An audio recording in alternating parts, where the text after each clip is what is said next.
Fidyah itu bisa dibayarkan setiap hari kalau tidak repot. Nah, setiap hari yang dilewati. Jadi fidyah itu tidak boleh dibayarkan sebelum, tapi dia dibayarkan sesudah melewati harinya. Nah, dirapel boleh di belakang, bukan di depan. Jadi jenengan tidak boleh, ini fidyah saya tahun ini, tahun besok, tahun berikutnya. Boleh enggak? Enggak boleh. Yang boleh adalah kalau harinya sudah dilewati. Maka silahkan kalau mau membayar fidyah, yang penting harinya sudah dilewati. Kalau sudah dilewati segerakan.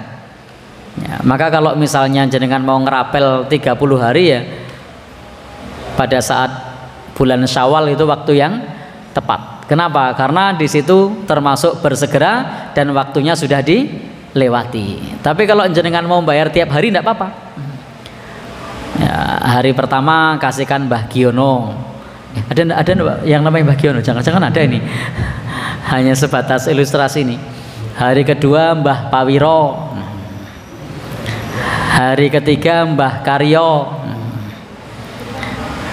Tidak ada kan nama-nama itu yang sama? Kalau ada mohon maaf. Hari keempat Mbah Tomo. Oh, nyun ngapunten. Wah, yang jebak kok yang ngasih namanya. Baik.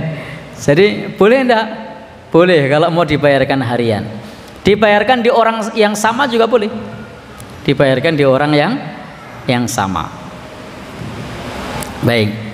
Dan itu bisa diwujudkan dalam bentuk mentah maupun matang. Jadi bisa diwujudkan dalam bentuk mentah maupun matang. Dan pastinya di sini adalah to'amu miskin, makanan bagi orang miskin. Kalau dulu yang namanya fidyah itu kurma misalnya, itu sudah siap makan, sudah kurma matang, bukan kurma mentah. Kalau kurma mentah itu belum siap konsumsi. Maka yang sedikit membedakan kalau beras itu belum bisa dimakan. 6 on itu belum bisa dimakan. Kan angka fidyah itu kan 1 mud. Di tempat kita para ulama beristihad 1 mud itu ada yang 6 on, ada yang 7 on. Baik, kita hitung sesuai hitungan tarjih. Kalau tarjih kan ngitungnya 6 on. Maka kalau 6 on itu berapa berarti? 8.000 atau berapa? Ya 9.000 misalnya. Tapi kalau misalnya 9.000 itu dikasih beras segitu bisa dimakan apa tidak? Tidak bisa. Maka ketika memberi itu harus dipertimbangkan bahwasanya sesuatu tersebut bisa dimakan. Gimana Pak? Nah, masakan Padang misalnya, boleh enggak? Boleh. Sudah matang. Atau kalau misalnya beras ya dikasih uang lauk atau dikasih lauknya. Kita mau pakai berarti sekalian lauknya atau plus uang. Ya, misalnya bahan makanan mentah plus telur.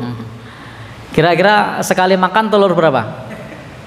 1, ya enggak apa-apa nek tegel. Nah, 6 on plus telur 1. Ya? Plus minyak. Oh ya, harus digoreng ya. Baik. Ya intinya di situ nanti perlu dipertimbangkan dia siap makan. Kalau di rumah ternyata sudah ada minyak ya sudah kasih telur sama beras. Ternyata nang kono orang duwe minyak ya.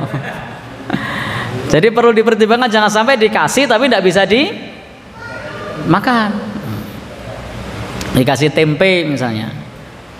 Intinya makanan di sini maksudnya adalah makanan yang biasa kita makan. Jadi kita biasa makannya itu apa? Berasnya juga yang biasa kita makan. Nanti biasa makan rojo lele ngasihnya beras. Nah Pak? Nanti dikasih beras raskin atau rastra, beras sejahtera. Apa namanya rastra ya? Dikasih beras sejahtera yang banyak kutunya. Baik, yaitu orang matok, tidak masuk itu. Maka kalau mau ngasih yang biasa kita makan. Kalau ngasih pertimbangan lauk ya perhitungannya yang biasa kita makan. Biasanya kalau kita makan lauknya apa? Untuk Mas Eko sebagai seorang yang biasa di jalan, itu kalau sekali jajan sate, wah berarti ya lumayan mahal itu. Ya. Tapi kalau seperti saya guru ngaji, kalau mampir nang angkringan, nah cukup sambal teri. Sama apa lagi selain sambal teri, Pak? Kalau di angkringan? Ya, oh kepala, ya. Tapi saya tidak suka kepala. Ya, saya ya. Baik, ya usus. Nah usus saya malah suka, kalau kepala enggak. Baik. Pripun? Oh iya, jenengan sambel gitu. Wah, penak wiman yang bayar fidyah. Saya penting lombok was ora larang ya.